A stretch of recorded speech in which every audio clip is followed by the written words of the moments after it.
Welcome to Hack Your Happiness. Obviously in film, we had so many no's for All Quiet before we got to the yeses. And even then, when we thought we were at a yes, it wasn't. But everyone would always say, because we had to keep re-optioning the book, which cost a lot of money every year, and it was really, really tough.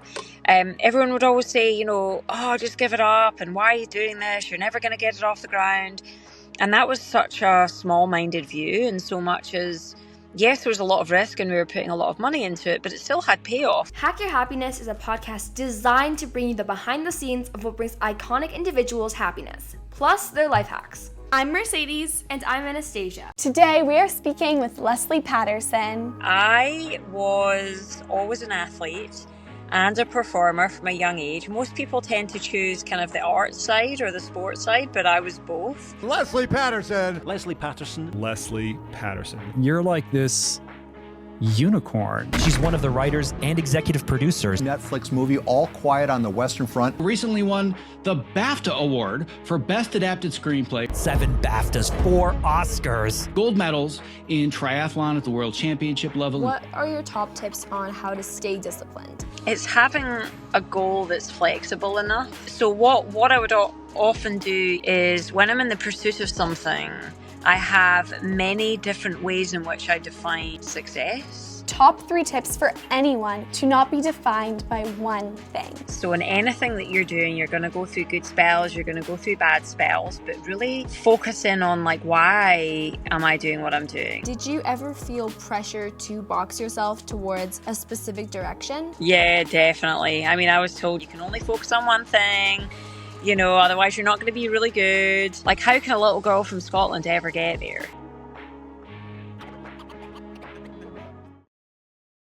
Welcome to Hack Your Happiness. Welcome, Lesley. Hi, girls. How are you both doing? Good. We are so excited to have you on. We're huge fans. In fact, Anastasia and I watched your movie with our dad a while back, and we remember being so struck by it. It was amazing. It's really powerful. Well, it was a long journey to get there, and sometimes in life things just work out, and we were so lucky to have an amazing director and team, and they brought it to life beyond our wildest dreams. Amazing. Well, we are so excited to have you on today, and you are a top triathlete and an Oscar-nominated screenwriter. So tell us a bit about yourself and your backstory. How did you get to where you are today? Gosh, well, let me see. I was always an athlete and a performer from a young age. Most people tend to choose kind of the art side or the sports side, but I was both. So I was a rugby player and a ballet dancer when I was very young. So I was the only girl in an all-boys team. So that's, I think, how I built my resilience and grit. Of course, was in Scotland at the time, so very muddy, very cold, and that, built that resilience and that toughness. And then I got into triathlon and was very competitive, and at the same time was dancing as well, and then decided to go and study theatre and drama at the same time as being a professional athlete. So those two strands of my life have always coexisted, and one has helped the other. And so in sport, I was in the sort of Olympic development team for triathlon. And then, in film, I was producing and writing and acting and doing lots of fun things like that. And with a partner of mine, we picked up the option to the rights of All Quiet on the Western Front, which is a very sort of lucky thing. My partner at the time, he was very sort of entrepreneurial and really sort of understood the value of IP, intellectual property. And it was honestly just luck and a bit of kind of risk that got us to this place, because most either studios or big producers or big writers are the ones that have IP titles like All Quiet. So, suffice it to say, it was a wild journey, because when we did get the option to the rights and we adapted it, it took us about 2 years to do that as screenwriters, really, really hard. And then we had to try and get it off the ground, and that was, almost impossible. Incredible. You know what I love about your story is how you never, kind of like we said in the beginning, never really boxed yourself in. You decided to do sports and pursue that. And then in university, you pursued theater and drama and the arts. And I absolutely love how you always have kind of kept your interests broad, because I think we so often as teens are like, I need to pick one thing to study. I can't, right? I can't be in every door. I can't be interested in everything. When your story shows that yes, and not only can you be interested, but you can also be like so successful too. Totally. I think it's like a common myth that you're gonna like spread yourself too thin if you have too many interests, but in reality that just makes you more dynamic. That's exactly it. I'm sure you have experienced a lot of different challenges throughout your amazing journey, but what do you think your greatest challenge has been, and how did you overcome this? Gosh, such a good question. I think it's I've had several challenges along the way. I would have said as an athlete, it was, I actually retired from sport at the age of 20 because the type of triathlon that I was following the path on didn't suit me. And I think I fell into the trap of believing that I wasn't good enough, which is quite an easy thing to do when you're younger. If you're in a system of thinking and you're like, well, I don't fit the system, so therefore there isn't a path for me, so therefore maybe this isn't meant to be, instead of finding your own path. So, that was in sport. And so I decided that if I went back and got a master's degree and studied a bit more, that was never going to be a bad thing. And at least I could figure out what I didn't like and find out what I did like. And so that's when I got into more film stuff. So I would have said that each path has always helped the other one, if you choose to see it like that. And each obstacle, as hard as it is when you're going through it, allows you to develop skills, build resilience, change your brain chemistry, and just get tougher, I guess. And so, in sport as well, I had Lyme's disease, I had chronic Lyme's disease, and, through that as well, I had to think outside the box about how to solve those problems, look outside the box in terms of treatments. I think I just really started to value my why. Like, why am I doing what I'm doing? And that's gonna sort of keep me on a good path. And then, obviously in film, we had so many no's for All Quiet, before we got to the yeses. And even then, when we thought we were at a yes, it wasn't. But everyone would always say, because we had to keep re-optioning the book, which cost a lot of money every year, and it was really, really tough. Everyone would always say, oh, just give it up, and why are you doing this? You're never going to get it off the ground. And that was such a small-minded view, and so much as, yes, there was a lot of risk and we were putting a lot of money into it, but it still had payoff. We were making great connections because of this IP. We were having amazing meetings. It was like our school. And how much money would people spend for school, right? So there's so many ways to skin a cat. So I think it's just always kind of reframing the situation that you're in and finding a positive out of it. And that allowed us to keep going and eventually get to the point where All Quiet came off the ground. And then more recently, I've dealt with even more trauma, which you guys may or may well not be aware of, but I lost my husband to cancer last year. And so it's been a really tough journey, and it's forced another reframing and reimagining and staying true to who am I and what I want out of life and what's important. So I think like all of the steps I've taken have been tough, amazing, fulfilling, enlightening. And if you can see it all as opportunity to grow and learn, then you're going to get far more out of it than just being a victim to your circumstance, Wow. Yeah, of I'm so course. sorry I'm to so hear that about sorry. your husband, Lesley. That's so difficult. Super tough. But I tell you, we have made a documentary along the way, and that documentary is going to be amazing. It's going to be a great honor of his life, but most importantly, dig into so many things, so many topics that we don't talk about, whether it's grief, whether it's dying, whether it's cancer, all of the things that you never think are going to happen to you. And when they do, like, we don't have the tools in our society to deal with it. So it's like, hopefully by sharing our story, I can give other people tools or inspiration or fight or, a different way of, just kind of reframing where they're at. That is so powerful because, I think way too often something happens to us, and whether it's, someone in our life gets sick or we're sick, or, even if it's something completely different, like we get a rejection that meant a lot to us, or we feel lost into who we are and our identity, or we're struggling to feel happy or whatever it could be. Just that reframing the mindset and seeing what you've learned from past obstacles, I think is incredible. And you are just an incredible, I think, story and journey. And it's amazing to see what you've accomplished. And we can't wait to keep following your journey. Oh man, well, there's lots more things in the pipeline, and I'm building an amazing team at my production company, and this documentary is going to be incredible. And I don't know if you gals have heard of a book, and if you have not, you must read it, but I'm currently adapting it, and it's called Man's Search for Meaning by Viktor Frankl. And it's a very famous book that was voted top 10 most influential books of all time. And it's about a psychiatrist that goes through the Holocaust, and through that sort of cements his theories about meaning and purpose, and how searching for it and why that's important, and all of those things, which I think now more than ever, right? People are depressed, they're anxious, they're frustrated, they're angry, they don't know what to do. So it's like, I think there's so many people lacking purpose and meaning at the moment. So how do we search for that? Absolutely. That sounds like a amazing. fantastic book. I've definitely heard of it. Yeah, 100%. And, taking a little bit of some steps back towards more over when you were a teenager, I know you mentioned that you were really big into rugby and sports, but did you see yourself pursuing arts or athletics? And did you ever feel pressure to box yourself towards a specific direction? Yeah, definitely. I mean, I was told, just like you gals are, you can only focus on one thing, otherwise you're not going to be really good.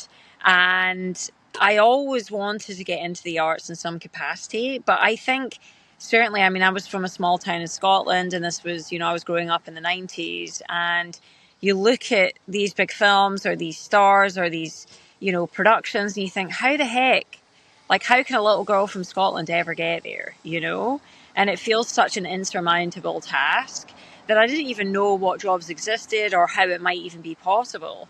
So, all of this to say there's always a path, and you have to just start with one step. So I think that I was definitely boxed into, or believed I needed to follow a more traditional path. You want to have good money, you want to be secure, you want to buy a home, and all of these things I think that society put on us that in many ways kind of constrict us. But again, like, why? I think the most important thing is if you have purpose and meaning in the life that you have in what you're doing, then you're going to be most fulfilled. And I think if you can give back and give service as well to the world, which is a huge goal in my storytelling and in my sports, then, I think the sky's the limit. I love that. I think that's so powerful to focus instead of like those external factors that we often feel like we need to worry about.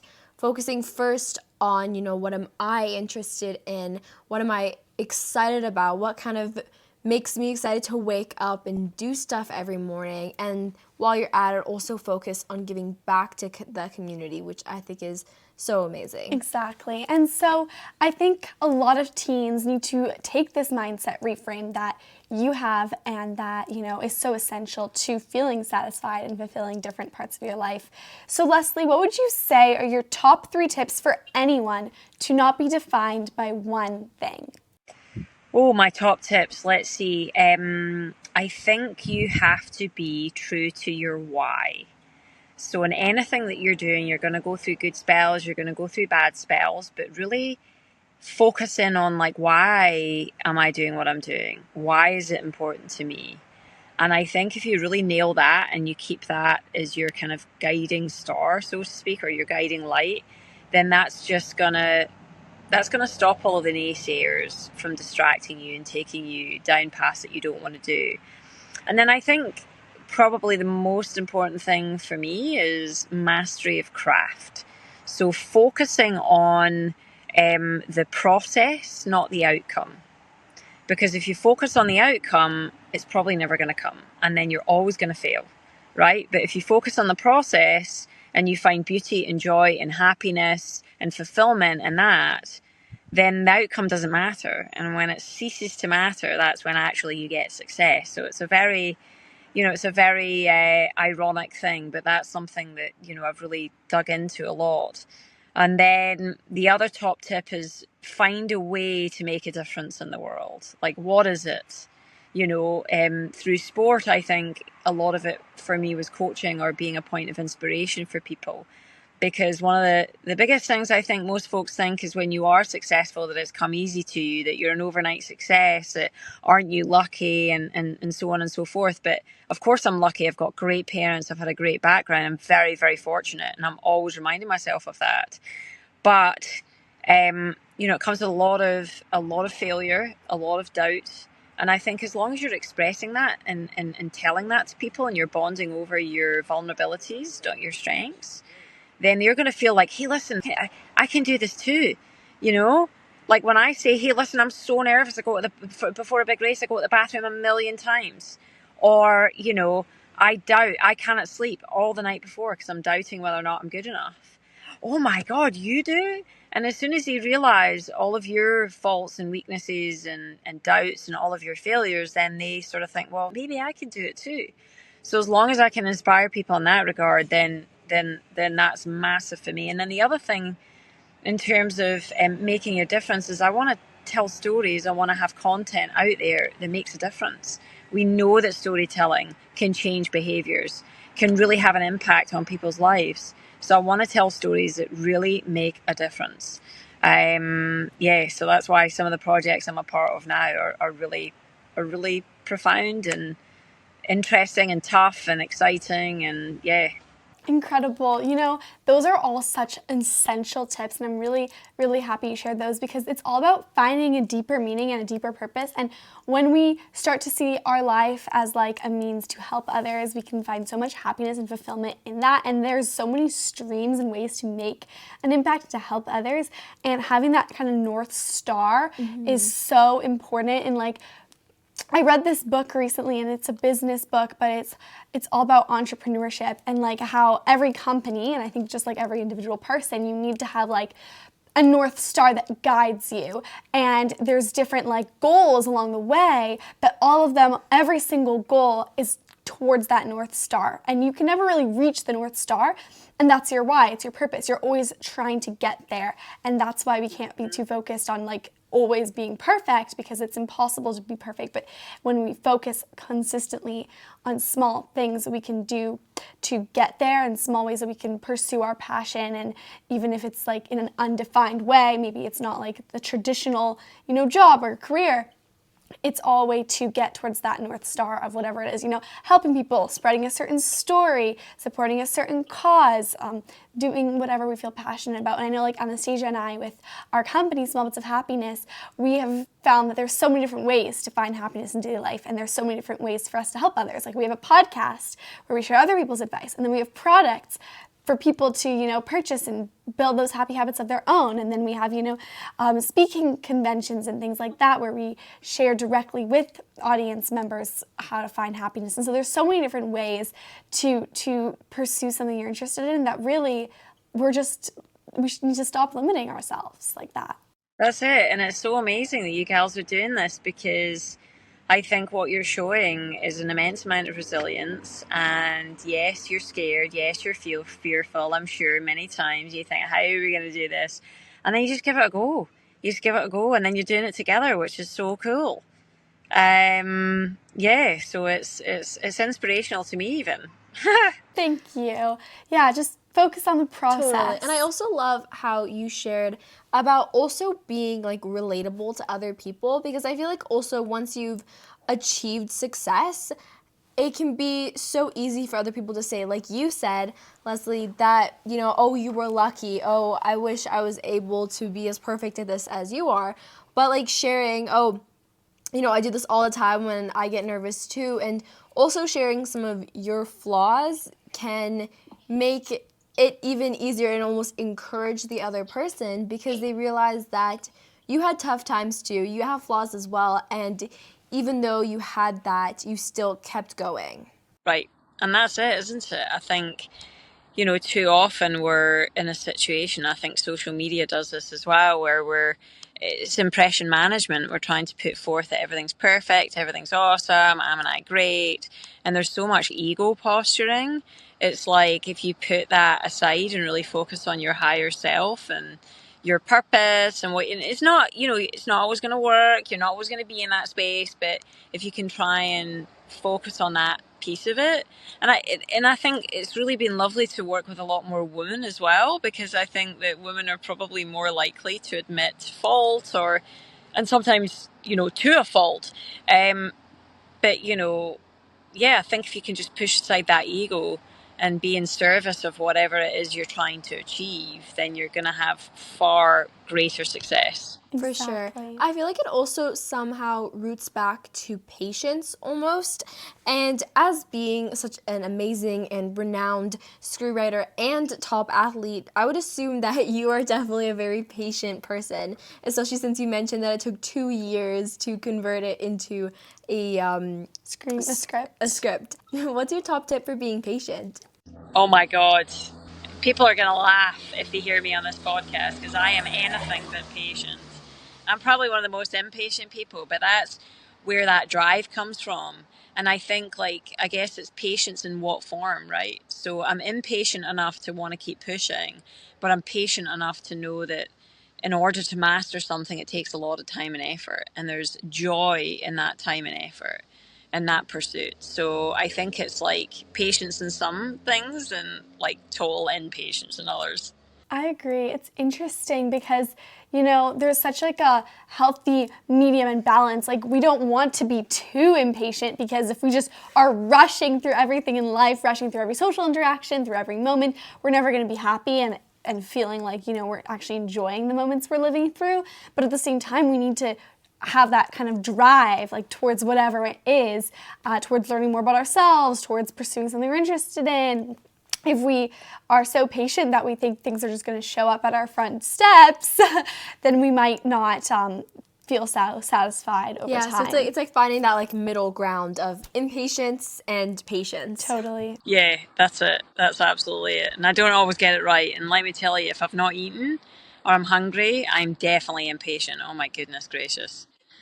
So, and I'm not somebody that likes to waste time. So if I feel like I'm on a call or I'm in a situation where I'm wasting time, I'm very impatient. So Yep, I can definitely relate. I love a good snack.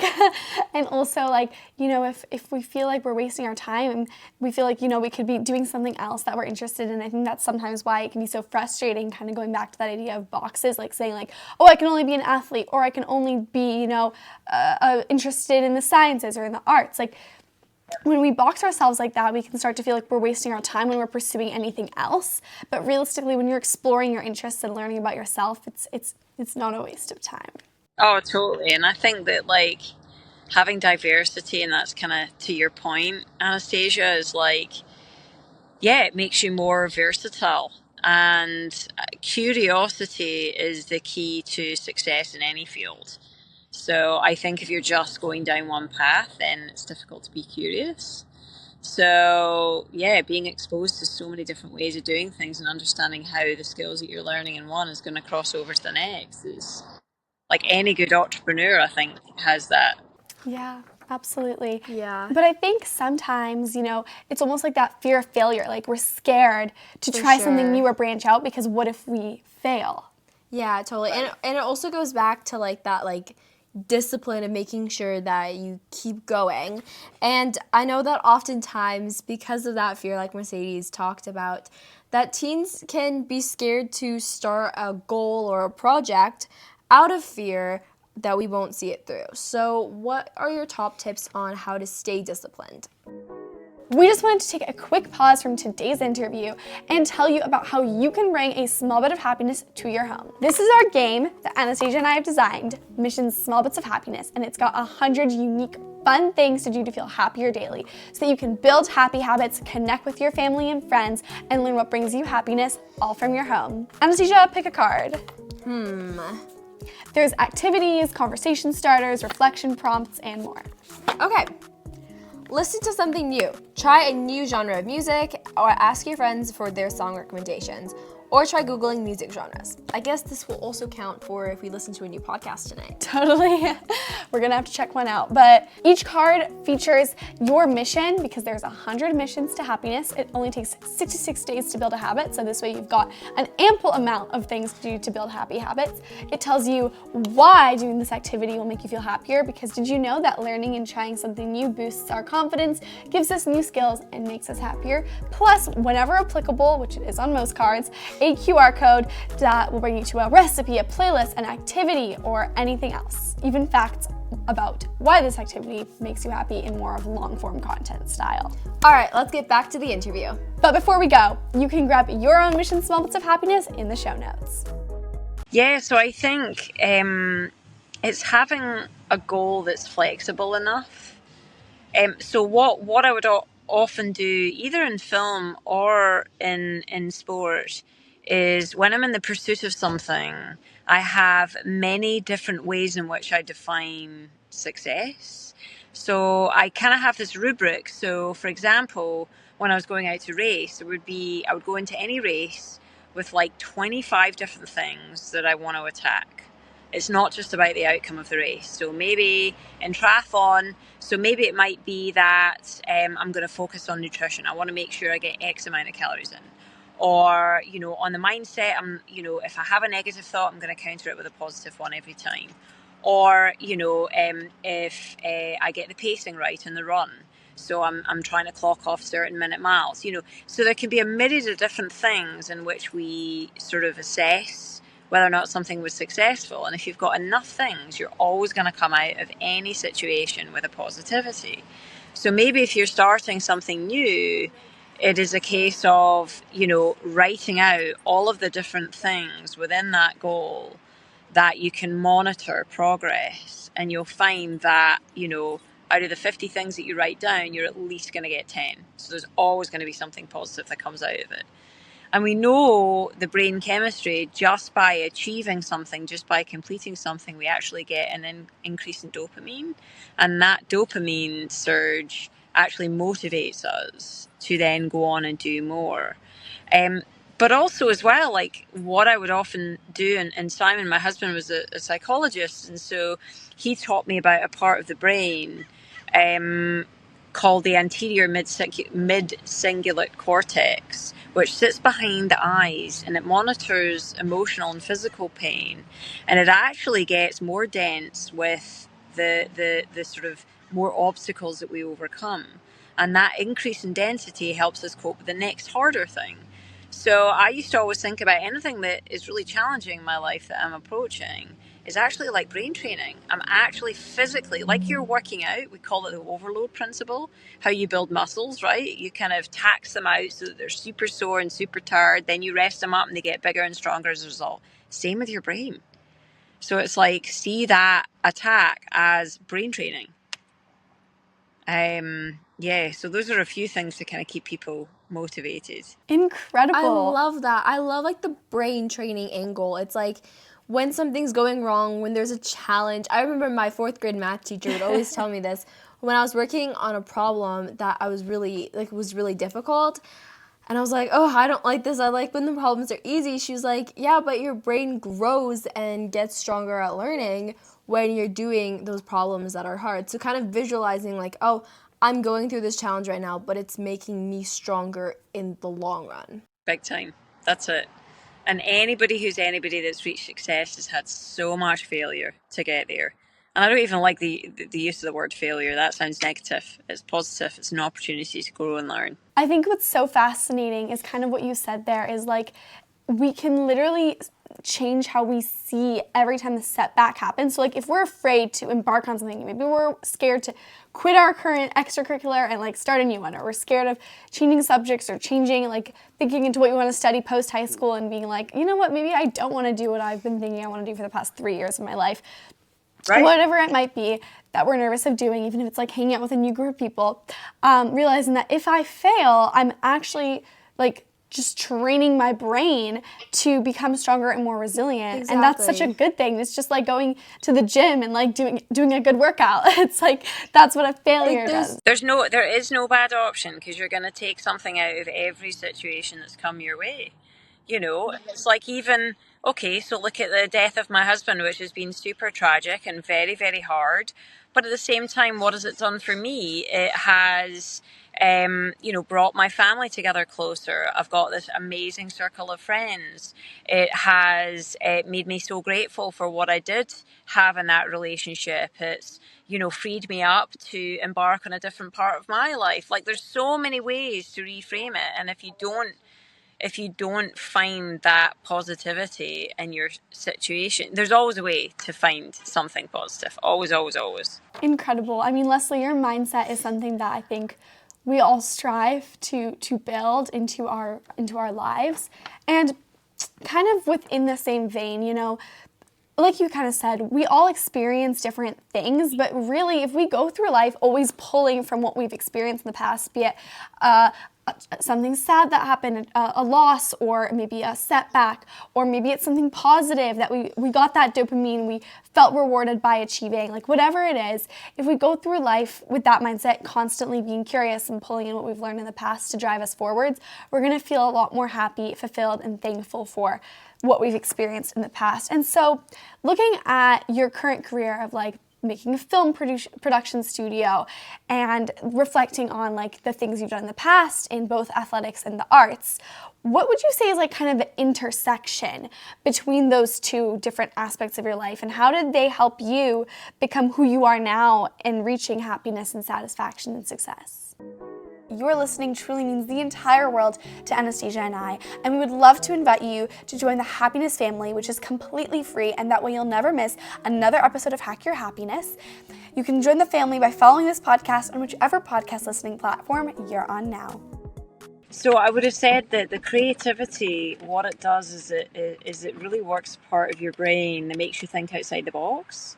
And so I think if you're really going to be the best in sport, you have to think outside the box about how to train.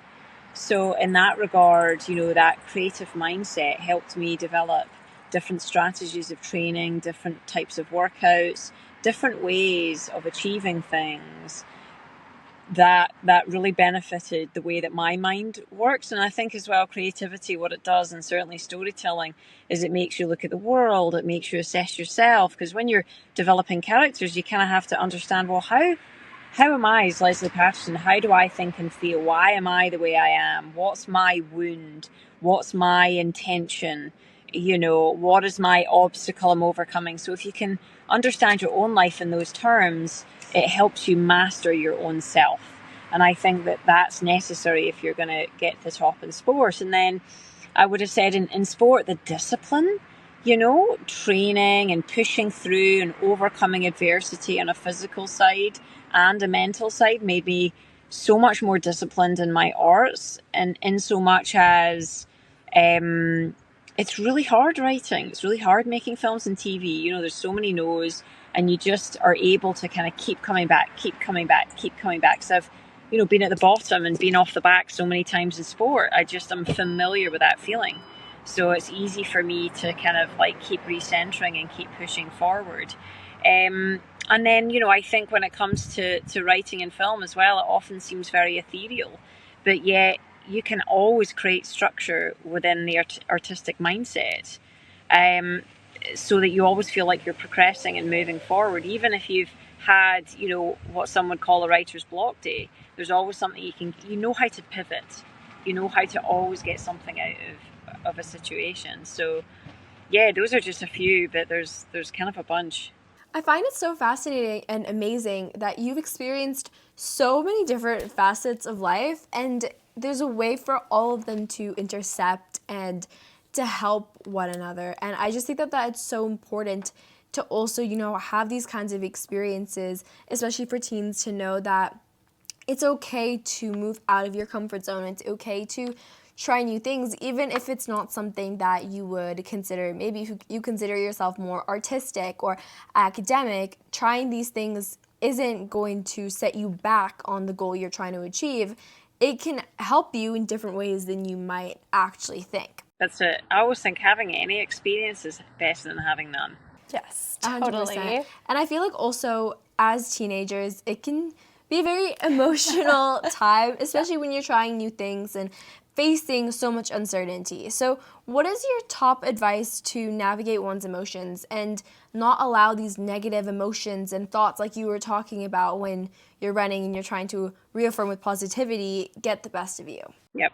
So I think that one of the biggest things that I did as an athlete, and I still do this as a writer or as a filmmaker or as a producer, is I use an alter ego. So basically I create a character, and with that character I'm going to adopt, the stance, the behaviors, the pattern of speech, like all of the physical things that help me adopt the mindset of that character that I want to be in. Because at the end of the day, you do have emotions. You are going to go on ups and downs as me, Lesley Paterson, or as you, Mercedes, or as you, Anastasia. So it's like, therefore, why not step outside and have some perspective and jump into a different character? So for me in sport, I created this whole character called Paddy McGinty.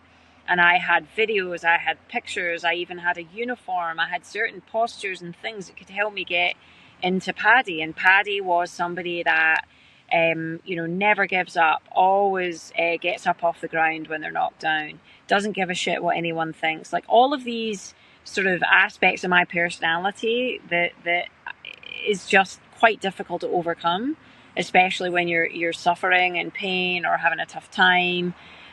So I think anybody can do that, in their lives. They can create this character, this alter ego. I think that's such an easy and tangible tip for you to be able to make. I mean, anyone can make an alter ego. It's such an easy, and also it's a great way to amplify those certain traits that maybe you feel like you want to amplify. Like this character, for example, maybe is very outspoken and more extroverted than you are, and you want to be able to talk to new people or make new friends. You kind of think, what would this person do in this situation? How can I embody their energy? I love that.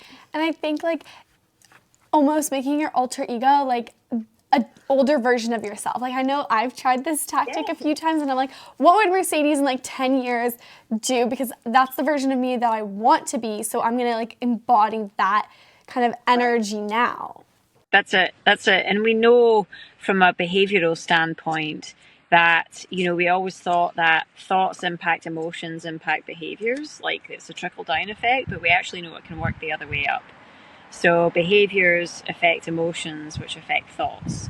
So there's so many different ways to get at sort of thinking and behaving the way that you want to. So if we start with the physical element, it can actually sort of build in all the other elements as well. Incredible, absolutely. And so I think this is a little bit of a pivot, but Lesley, you have accomplished so much and you are obviously very busy. You have a lot going on, between balancing your careers and maybe in the past it was more so getting up and training, waking up early. In any way, how do you view downtime and how do you recharge? I'm not very good at it, and I would have said that that's probably my biggest weakness.